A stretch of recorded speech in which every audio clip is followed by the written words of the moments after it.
also is we need to check the rear of this or rear parts of this camera. So first is the R1. Okay, we are referring to this eye cap. So the eye cap prevents external light from entering when your eye is in contact with the eyepiece. Because this is where, using the viewfinder, this is where you will see the subject if you will not make use of this monitor. So it is a soft material that is used to reduce the burden on the eye and the forehead. Okay, para friendly lang din siya. So malambot siya. It's just like a parang goma siya. Okay. Next is the R2. We call it as the viewfinder eyepiece. This one. Okay. We're referring to this one. So the viewfinder eyepiece is a small window on the camera which you look through in order to compose your photo and establish focus on a subject. It's just like this is what also you can see on the viewfinder eyepiece. Okay, if you have this eye contact, okay, with the viewfinder eyepiece, makikita mo rin po ang mga to. Okay? Ayan. Next is we have also the R3 which we call it as LCD monitor. Ito po. Yung iba naman na model is touchscreen siya. Okay? Yung iba napapaikot pa yan. So in addition to shooting settings as shown in the illustration here, the captured image as well as text information such as the menu can also be displayed on the LCD monitor. So if I press menu, but you can see these kinds of settings. Okay, there you go.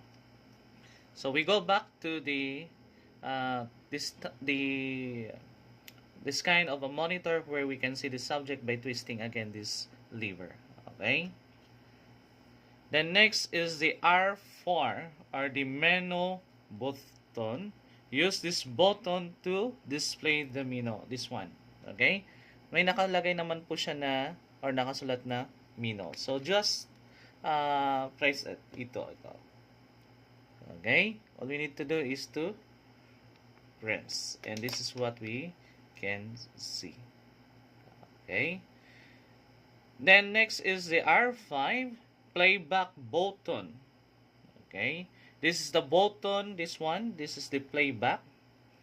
This is the button for playing back images you have captured. This is once you press this playback button, you can see the actual image that you have captured. Okay, based on the ISO, shutter speed, and the aperture used. Okay, so if I click this one, but since there is no memory card attached into it, we cannot see the image. But for just like also the cell phone, that if you want to view the picture, makikita nyo yan. Okay, ayan, wala lang kasing siyang memory card. Next is the R6, the Wi-Fi lamp. This lamp indicates the wireless connection status. Okay? So, wala lang po tayong, hindi lang, makikita nyo may Wi-Fi. Okay? Ayan siya. So, Wi-Fi connection is on. There is a blinking lamp. Camera is waiting for connection or reconnection. So, alam naman natin is, this is, we call it as IoT, Internet of Things. This can also be connected, okay, to the internet, diba? Ayan. Okay?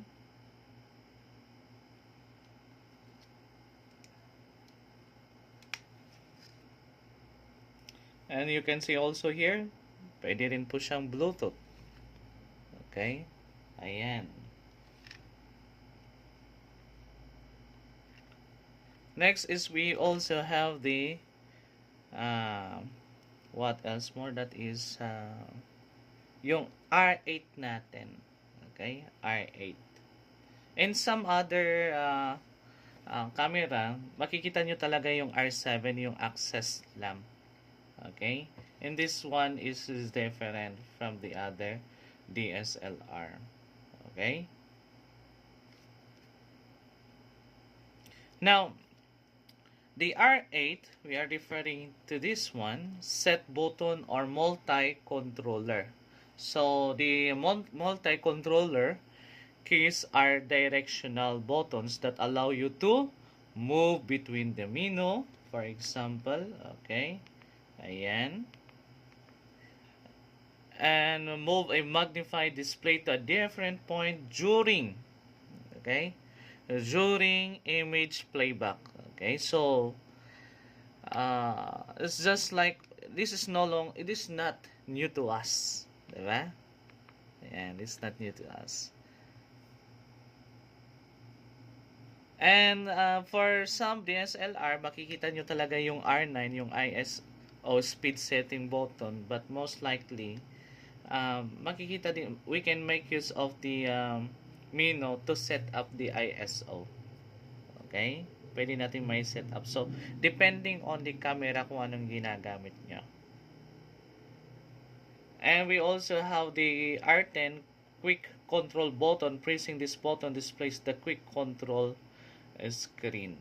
Okay? Pwede natin gamitin po ito. Ayan. Okay? This is what you can see if we press this one. So again, pressing this button displays the quick control screen, further explained in the section settings on the quick control screen, which allows you to confirm various camera settings at one glance and adjust them. Okay? And at some point, yung R11, okay, which is the display button, by pressing the display or DISP, may nakalagay na DISP. We don't have this DISP on this camera, but in some camera has. By pressing the display button, you can turn the display on or off, toggle between different information, displays in image or movie, playback mode, and during live view and shooting. Okay? Yan. Yung nabanggit ko kanina, this is not a lever, that is a live view, sorry. Okay? So, displaying the camera's major functions settings when the menu is displayed. And we also have the other part of this camera. This symbol, makikita nyo yung trash bin. Okay? It is called as erase button. Okay, if you want to eliminate or erase some unwanted images, then just press this trash bin or this icon. Next is, in some other camera, it has the focus point selection button. Okay, you can see it on the picture on the book, different from this book. From this camera, this one is we have this focus point selection button. Okay? Kung gusto mong palakihin, kitang-kita, nakafocus. So, use this button to go into autofocus point selection mode during the autofocus shooting. So, you can then select any of the 80 focus autofocus points manually using the multi-controller keys. And R14, which is the live view shooting or movie shooting switch. So use this button to turn on or turn off the live view. So makikita nyo dun sa libro, iba dito. Dito, this is the live view shooting. Okay? Ayan. Which we need just to twist. Okay? Then twist. And yung iba nakalagay dito, you have to just press the icon. Okay, so pressing the button once displays the live view image on the LCD monitor and the camera is ready for live view shooting. For example, you can see it on the monitor, or you can make use of the viewfinder eyepiece. Okay, depending on the photographer. But to be a professional photographer, we usually use this viewfinder eyepiece. Okay. Next is we have also the R15, which is the dioptric adjustment knob. This one. Okay, you can see this one. Yeah. Ito to. Ayan. So, use this knob to adjust the clarity of the viewfinder image according to your eyesight. It seems na hindi malinaw yung viewfinder eyepiece na lumalabas dun sa screen niya dito. You can adjust this dioptric adjustment knob. So, to do so, turn the knob while looking through the viewfinder. You can also search on the YouTube how it looks like. Kasi mahirap lang po siya na itutok dyan sa camera. You might not able to see it. Okay?